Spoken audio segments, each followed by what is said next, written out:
네, 간략히 제 소개 드리면 처음에 2007년에 삼성 SDS로 입사해서 다양한 사내 시스템 업무를 담당하다가 2018년부터 이제 삼성전자 쪽 데이터 레이크를 운영하는 업무를 했었고요. 2021년부터 하이닉스로 와서 비슷한 업무를 계속 하고 있습니다. 콘텐츠는 다음 것 같습니다. 좀 뭐가 많은 것 같은데 좀 빨리 넘어갈 거고요. 전반적으로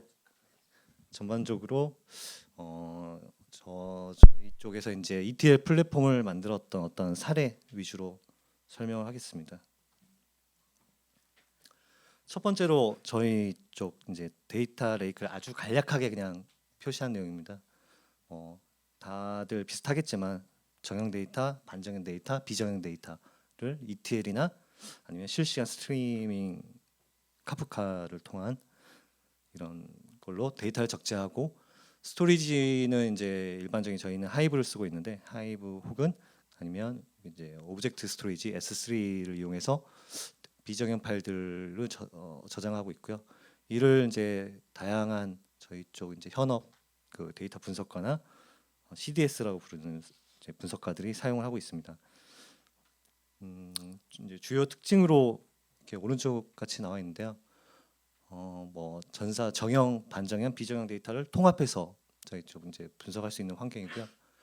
데이터 유형이나 중요에 따라서 이제 차별화된 콜드 데이터랑 좀 원 데이터, 핫 데이터를 좀 나눠서 제공하고 있고, 또 운영 안정성을 위해서 이제 단순 데이터 레이크 어떤 환경에서 멀티 테넌시 환경으로 K8s를 이용한 네이티브 클라우드 환경을 이용해서 사용자들에게 제공을 하고 있고, 또 신속한 대용량 처리를 위해 스파크나 이런 앞에 이제 저희 쪽 김현 OTL이나 저 이곤 JTL님 쪽에서 소개한 그런 환경도 제공하고 있고요.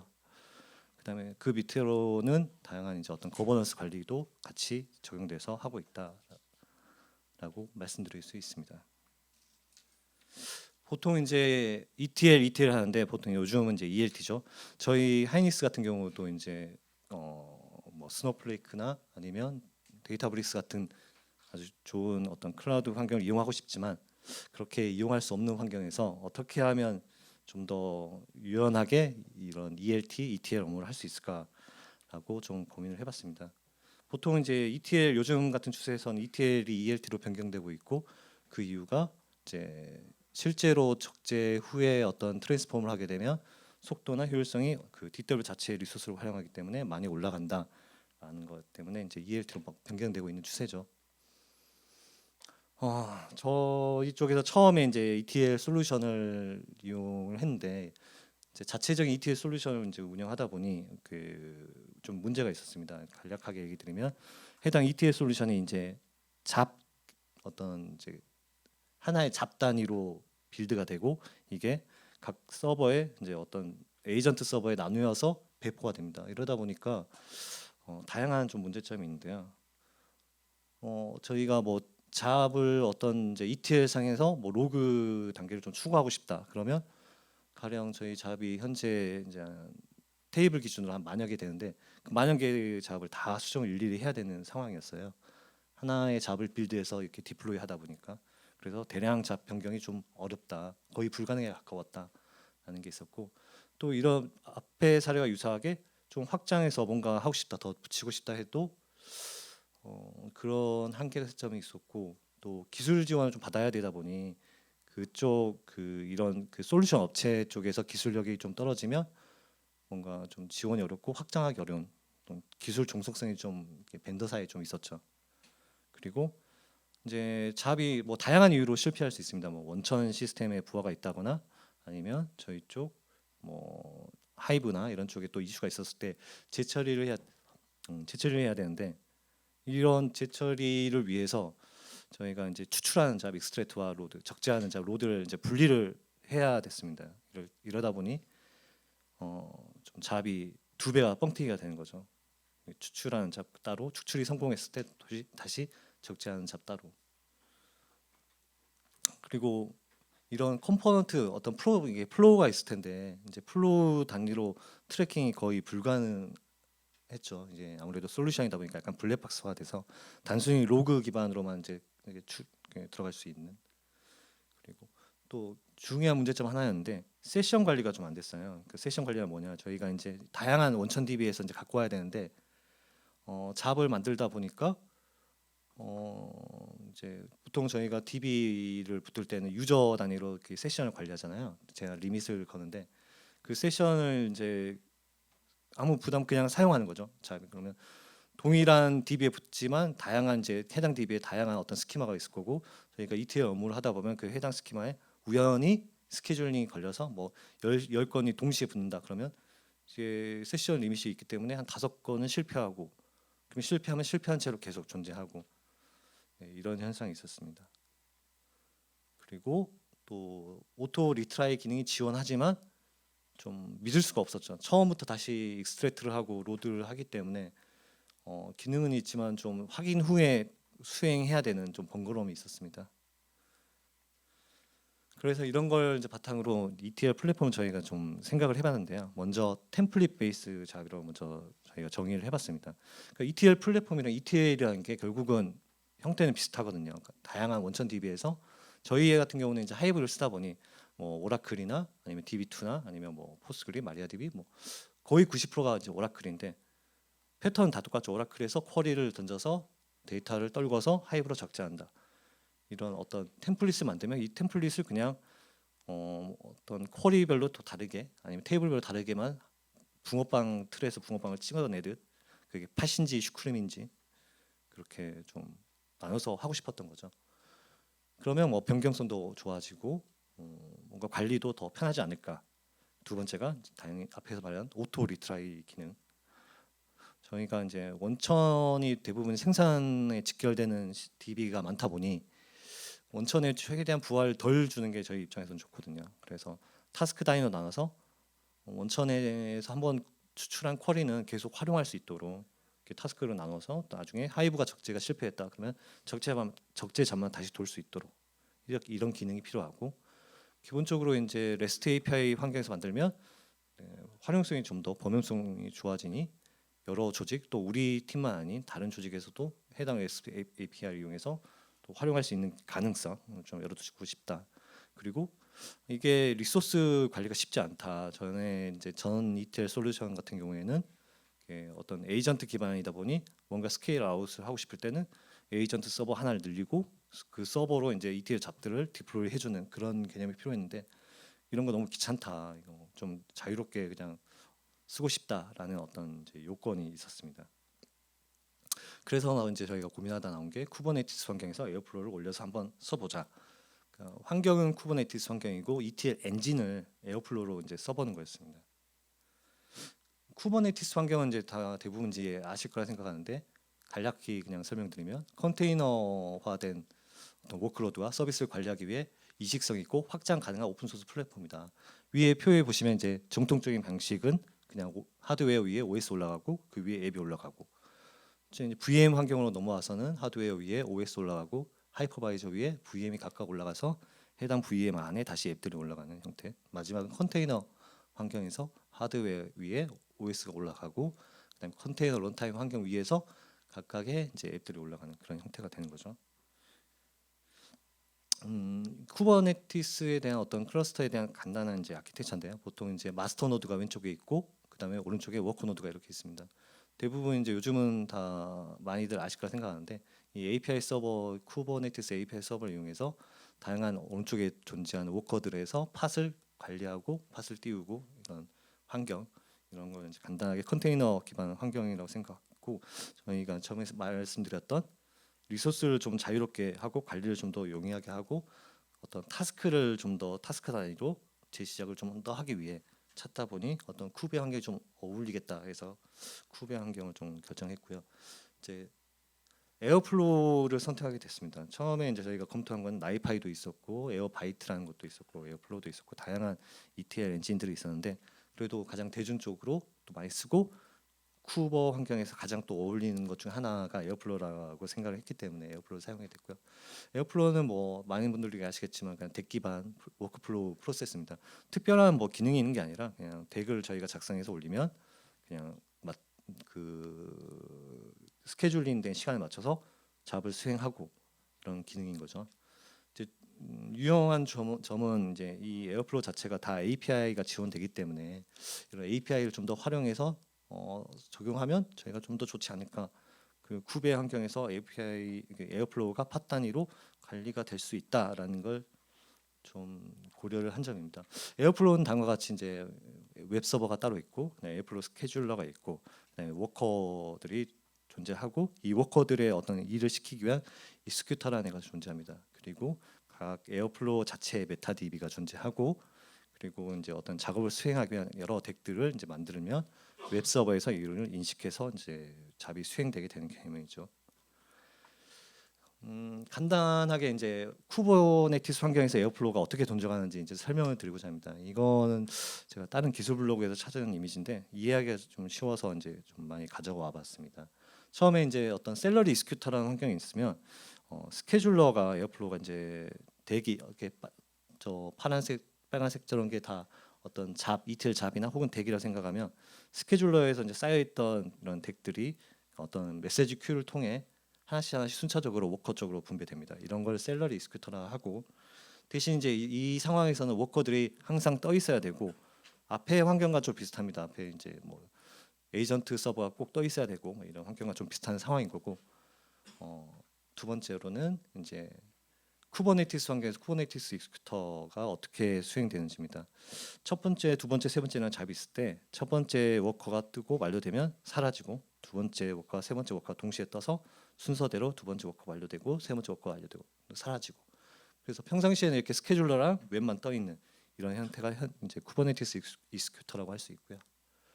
이제 쿠버네티스 익스큐터 안에 또 쿠버네티스 팟 오퍼레이터라는 게 있습니다. 이제 에어플로우라는 게 오퍼레이터 단위로 이제 많이 수행이 되는데, 뭐 배시 오퍼레이터부터 해서 다양한 오퍼레이터가 존재합니다. 그 중에서 이제 쿠버와 이제 찰떡궁합인 쿠버네티스 팟 오퍼레이터라는 게 있습니다. 일반 오퍼레이터 같은 경우에는 이제 에어플로우에서 어떤 잡이 수행이 되면 팟이 하나가 뜬 채로 이제 워커가 뜬 채로 이제 곧 설명이 나올 텐데, 워커가 뜬 채로 계속 수행이 됩니다. 워커가 수행이 되면 바로 삭제되고, 하지만 이제 쿠버네티스 팟 오퍼레이터는 워커가 뜨고 그 안에서 다시 팟이 떠서 팟 단위로 이제 수행이 되게 되어 있습니다. 그래서 이런 점을 좀 활용하면 이제 리소스 활용이나 뭐 다양한 측면에서 좀 더 이득이 되겠다라고 판단해서 이 쿠버네티스 팟 오퍼레이터를 활용하게 되었고요. 또 쿠버네티스 익스큐터를 활용하게 됐습니다. 장단점 좀 있습니다.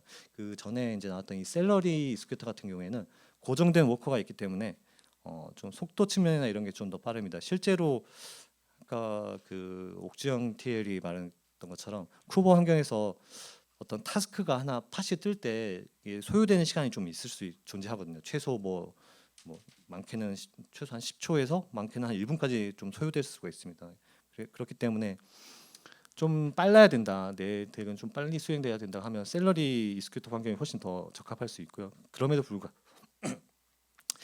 불구하고 좀 더 그래도 쿠버 환경이다 보니 느릴 수 있겠죠. 근데 실제로 이제 이런 어떤 팟을 이용하게 되면 이 팟 단위로 실행되고 또 다시 수행되고 컨테이너가 생성되고 이런 시간 자체를 무시하기는 조금 힘든 시간일 수 있습니다. 저희가 이제 아무래도 이 에어플로우 ETL의 주요 목적은 배치성이었기 때문에 좀 감안해서 그 정도의 시간은 좀 안정성을 좀 더 중시하면, 또 리소스 효율을 중시하면 그 정도의 시간은 저희가 커버할 수 있겠다라고 판단했고요. 이런 이제 뭐 다양한 블로그를 통해서 사전 지식을 좀 획득하고, 다양한 또 어떤 에어플로우 활용하는 방법, 쿠버네티스 그래서 활용해서 좀 도움이 많이 되었습니다. 그래서 이제 만든 게 핫플로우 클라우드 네이티브 기반 에어플로우 활용하는 오픈 소스 ETL 플랫폼이다. 그래서 여기 이제 체크된 게 오픈 소스입니다. 뭐 에어플로우가 있고 레비덴큐가 있고 포스그리 SQL이 있고 빗버킷, 레비덴큐, 또 그라파나 이런 쪽으로 활용해서 저희가 오픈 소스 ETL 플랫폼을 신규로 만들었고요. 이거는 이제 아키텍처인데 뭐 보시면 제일 위에 핫플로우 메인 서버, 레비덴큐, 메인 서버 프론트엔드, 그다음에 백엔드, 그다음에 스케줄러, 그리고 트리거. 이 핫플로우 백엔드와 스케줄러, 트리거는 이제 자바 기반으로 만든 에이전트 기반 앱입니다. 실제로 어떤 에어플로우 자체는 ETL 엔진이기 때문에 어떤 ETL 엔진을 가동하기 위한 다양한 잡들을 수행하고 뭐 만들고 관리하는 이런 것들은 이제 자바 에이전트로 만들었던 거고요. 스케줄러를 따로 만든 거죠. 에어플로우의 스케줄러 이제 쓰는 게 아닌 자체 스케줄러를 만들어서 이제 잡을 관리하도록 잡을 수행하도록 만들었던 거고요. 실제 트리거 스케줄러는 말 그대로 잡 스케줄을 관리하는 역할을 담당했고 트리거는 잡 시간이 되면 잡을 던지는 수행하는 어떤 일종의 트리거 역할로만 에이전트를 수행했습니다. 저희 하플로의 어떤 이제 그 쿠브의 환경은 마스터를 제외한 워커 노드로서 9노드, CPU는 약 430코어, 메모리는 한 6.8테라 정도를 사용하고 있고요. 스팍 위주의 잡이 초반에 될 거 생각했는데 스팍보다는 현재는 이제 ETL 위주로 많이 사용하고 있습니다. 다음과 같은 이제 아키텍처로 수행이 되고 있고요. 중요한 건 이제 위에 어플리케이션 쪽 말씀드렸던 트리거, RabbitMQ, 스케줄러, 메인 서버 이렇게 존재합니다. 저희가 통신이란 개념 어떤 메시지 기반으로 지금 많이 잡이 수행되고 있는데 이 RabbitMQ를 통해서 잡이 수행되었다, 잡을 수행해야 된다, 아니면 다양한 어떤 잡 로그들 이런 걸 이제 메시지 큐, RabbitMQ를 통해서 하고 있고요. 그밖에 이제 밑에 쿠베 환경에서 에어플로우 동작하고 있고 스파크는 어떤 트랜스폼 위주로 할 때 가령 CSV 파일을 이제 저희 하이브로 적재해야 된다. 그러면 속도 측면에서는 스팍 이용하는 게 훨씬 더 빠르거든요. 그래서 그런 환경에서는 스팍을 이용하고 있습니다. 앞으로는 이제 간단한 저희 프로세스 위주로 설명을 드리겠습니다. 처음에는 메인 서버에서 이제 템플릿을 만들어야 됩니다. 템플릿은 이제 에어플로우가 파이썬 기반이기 때문에 파이썬 어떻게 보면 파이썬 파일이죠. 덱 파일을 템플릿처럼 만들어서 사용합니다. 이제 일반적인 어떤 DB에서 HDFS 어떤 넣는 저희 쪽 템플릿 예제입니다. 템플릿에서 타스크 예제인데 뭐 스타트하고 그냥 쿼리 익스트랙트하고 그다음에 템플 파일을 옮기고 이런 것들을 템플릿 파일로 만들어서 이제 파이썬 파일 만들어서 관리하고 이런 템플릿 파일들을 만들어 놓고 이제 그 템플릿 파일을 사용하는 잡을 이제 만드는 단계입니다. 이제 여기서 보이듯이 어떻게 보면 자바 객체 같은 개념이죠. 클래스를 만들어 놓고 클래스를 선언하면서 이제 실제 어떤 인스턴스에다가 값을 넣는 것처럼 같은 개념입니다. 템플릿을 만들어 놓고 그 템플릿을 이제 활용하는 어떤 메타 정보들을 이제 넣는 거죠. 어떤 잡의 ETL 잡의 이름, 그다음에 잡 타입, 아니면 그다음에 크론 어떤 스케줄링, 그다음에 뭐 인터벌, 자동 실행 여부, 뭐 이런 세션 이제 이런 걸 넣어서 실제 이제 템플릿 세팅을 들어가면 어떤 이제 이 템플릿에 사용하는 이제 변수들을 여기에서 정의를 하죠.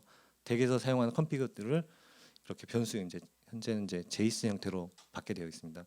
안에 소스 IP부터 다양한 쿼리 정보 이런 것까지 다 저희가 덱에서 이제 템플릿에서 좀 정의한 변수들을 여기서 다 넣게 되어 있습니다. 이렇게 넣으면 이제 ETL 매니저가 이렇게 잡 메타 데이터를 이제 저장을 한 거죠. 잡을 등록하고 템플릿 등록하고 잡을 등록하고 그러면 이제 스케줄러가 잡이 등록되어 있으니 첫 번째로 이제 캐치 잡이 수행될 시간이다. 그러면 그 잡의 메타 정보와 실제 관련된 하이브의 메타 정보를 가져와서 적재되어야 할 테이블에 이제 하이브니까 하이브 테이블의 메타 정보를 같이 갖고 옵니다. 그래서 또 그 다음에 이제 그 해당 잡의 덱 템플릿을 가져오고 그다음에 잡을 실제로 만듭니다.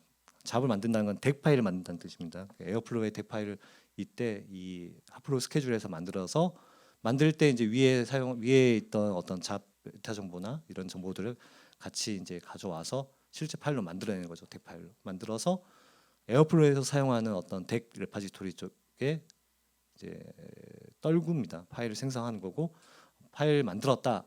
이제 잡 실행만 되면 돼라고 메시지를 그 RabbitMQ 쪽에 던지고 이제 트리거가 그걸 받아서 이제 수행을 하게 되는 거죠. 트리거는 너 이제 잡 만들 준비가 되었구나, 잡 수행할 준비가 되었구나 해서 잡을 수행할 준비가 되면 에어플로우 쪽에 REST API로 던집니다. 트리거라고 이제 하는 거죠. 이게 그래서 에어플로우가 이 모든 API 기반으로 수행이 되기 때문에 아주 좀 유용한 것 같아요. 그래서 실제 이제 에어플로우는 이제 덱 받았으니 웹서버에서 에어플로우 자체 스케줄러로 이제 다시 이제 수행을 하는 거죠. 그래서 에어플로우 스케줄러가 판단을 해서 각각 어떤 그 덱의 어떤 타스크대로 팟을 수행을 합니다. 그러니까 익스트랙트를 하고 그다음 익스트랙트 단계 첫 번째 쿼리 원천에서 쿼리를 하고 두 번째는 팟케이 파일을 만들고 이때 뭐 파케이 파일이 될 수도 있고 아니면 다양한 어떤 CSV가 될 수도 있고 그 템플릿에 따라서 좀 달라질 수 있는데 일반적인 경우는 저희는 파케이 파일 기반이기 때문에 파케이를 만들고 그리고 저희는 이제 ETL 어떤 검증을 위해 카운트를 좀 관리하고 다 만들었어라고 하면 또 이제 이 추출 팟이 종료되면서 적재 팟이 다시 생기면서 적재 때는 또 저희 뭐 미나이오 그러니까 오젝트 스토리를 넣을 때도 있고 파케이 파일을 직접 이제 HDF에서 넣어서 적재가 완료되는 경우도 있습니다. 그래서 적재가 완료되면 끝났다는 시그널을 보냅니다. 그래서 이런 식으로 이제 적재가 되고 또 물론 더 프로세스는 세부적이긴 하지만 간략하게 설명을 드린 거고 이렇게 함으로써 저희가 좀 얻을 수 있었던 기대 효과가 어떤 템플릿 기반이다 보니까 확실하게 잡 개발 속도가 빨라졌고 그다음에 같은 템플릿을 사용하는 모든 잡에 대해서 변경이 용이하게 된 거죠. 어떤 걸 좀 추가하고 싶다, 타스크를 추가하고 싶다 했을 때 그냥 뚝딱 하면 모든 잡 가령 한 100여 개, 뭐 200여 개 잡이 동시에 수정이 되는 그런 효과를 얻을 수 있었고요. REST API 기반으로 다 동작하는 거다 보니까 범용성이 조금 확대됐고 매뉴얼 작업이라든가 소급 작업도 역시 그냥 API 기반으로 수행을 할 수 있었습니다. 그리고 큐 기반 작업으로 지금 진행이 되고 있고요. 그다음에 오토 리트라이 기능 앞에서 말씀드렸던 오토 리트라이도 역시 이게 에어플로우 기반이다 보니까 에어플로우에서 자체적으로 종료가 되면 저희가 그걸 메시지를 받아서 다시 API를 수행하게 되면 그 타스크 단위로 다시 수행이 되거든요. 그래서 그런 식으로 에어플로우를 활용하고 있고요. 말했던 어떤 시스템별로 이제 세션 자체를 관리하고 있어서 저희가 앞에 말씀드렸지만 큐 기반이다 보니까 그 RabbitMQ 쪽에서 활용을 해서 어떤 DB별 세션 유저별 이런 걸로 세션을 만들어 두고 그 세션에 리밋 값을 넣어두고 동시에 그 리밋 값을 항상 카운트하고 있다가 대기하고 있는 거죠. 10건이 되면 가령 이게 리밋이 이 세션의 리밋은 10인데 11번째 잡이 수행이 돼야 되면 그런 걸 판단해서 스케줄러에서 트리거에서 정확히 트리거에서 수행이 안 되도록 대기하고 있는 그런 걸 또 만들었고 다양하게 이제 관련돼서 이제 대시보드도 좀 만들기 편해졌습니다. 이렇게 해서 저희가 또 이제 ETL은 좀 중요한 게 아무래도 모니터링이 제일 중요하다고 생각을 합니다. ETL 모니터링 부분도 직접 이제 구현을 해서 에어플로우 쿠버 더하기 또 에어플로우 자체의 어떤 다양한 이제 모니터링 툴을 이용했고 에어플로우 스테이시라든 어떤 쿠버 환경에서 좀 유용한 이런 것들도 이용하고 자체 저희가 구축한 그런 핫플로우 메타 DB, 잡 히스토리 DB 이런 것도 이용해서 잡이 얼마나 지금 뭐 오래 걸리는 잡, 또 수행이 안 되고 있는지, 또 실패한 건이 얼마나 있는지 이런 것 자체 모니터링을 좀 개발을 같이 했고요. 네, 그렇습니다. 이제 실제로 이제 운영한 지 한 1년이 좀 넘어가는데 운영이 잘 됐다 그러면 거짓말이고 여러 가지 좀 이슈가 있습니다. 첫 번째로 이제 운영 중에 점점 대기 늘어나는데 대기 로딩이 안 되는 현상이 발생하더라고요. 이게 뭐 이제 덱백 임포트 에러라고 보통 하는데 이런 거는 이제 오른쪽에 보여드린 어떤 다양한 이제 설정 값으로 좀 튜닝을 하면서 처음에는 이런 설정 값의 의미를 잘 몰랐다가 이제 나중에는 웹서버 관련된 대기 로딩하는데 웹서버에서 시간이 필요하구나, 웹서버에서 리소스 자체가 많이 필요할 수 있겠구나. 이런 걸 판단해서 오른쪽과 같이 튜닝을 좀 했고요. 최근에는 여기 적진 않았지만 최근에는 이제 좀 에어플로우 자체에서 사용하는 포스트그리드 메타DB 쪽에 좀 이제 데이터가 많이 쌓이다 보니까 이슈가 생겼습니다. 이걸 저희가 에어플로우 덱을 동시에 지금 한 최대 5, 6천 개까지는 돌려봤는데 저희는 그렇게 돌려도 안정적이다 생각을 했는데 이게 저희가 엔진으로 쓰다 보니까 현재 에어플로우 덱을 일회성으로 쓰고 있거든요. 한마디로 템플릿을 만들어 두고 덱 하나를 던지고 그 덱을 지우고 덱 하나를 던지고 그 덱을 지우고 이런 식으로 템플릿으로 쓰다 보니 그만큼 이제 어떤 에어플로우 메타DB 쪽에 이제 누적이 많이 되고 있는 거죠. 이제 그래서 최근에 좀 문제가 됐는데 좀 찾아보니 에어플로우 그런 경우에는 메타DB를 클린업을 해야 된다 해서 덱 클린업 관련된 자료가 많이 나오더라고요. 혹시 비슷한 사례를 겪으시면 에어플로우 메타DB 덱 클린업 위주로 찾아보시면 될 것 같습니다. 그래서 현재는 좀 이제 개선할 부분이 좀 있는데요. 덱을 저희가 스케줄러 땅에서 미리 만들어 두다 보니까 가령 하루에 한 번 수행되는 잡 같은 경우에는 가령 00시에 수행이 되면 덱이 00시에 만들어지고 그 다음날 덱이 미리 만들어지거든요. 그러니까 덱 하나가 24시간 동안 계속 떠 있는 거죠. 이런 거를 이제 실제 수행되기 직전 11시 한 50분에 만들어 두게 바꾼다든가, 덱이 너무 덱 로딩이 너무 부하가 많이 가지 않도록 바꾸는 거. 그리고 현재 템플릿을 어떻게 보면 파이썬 파일 통째로 관리하고 있는데, 이런 걸 좀 타스크 단위로 좀 세분화할 수 있는 방법, 모듈화 좀 더 할 수 있는 방법을 개선하는 고민 중이고요. 이제 아마 이 다음 발표였던 것 같은데, 이제 매니지드 에어플로우라고 해서 저희도 조직별로 좀 이 에어플로우를 좀 활용할 수 있게 하는 방법을 좀 연구하고 있습니다. 네, 이것으로 발표를 마치겠습니다. 이 자료가 이렇게 어떻게 보면 딸깍 하는데 좀 많은 도움이 되었으면 하는 바람입니다. 감사합니다.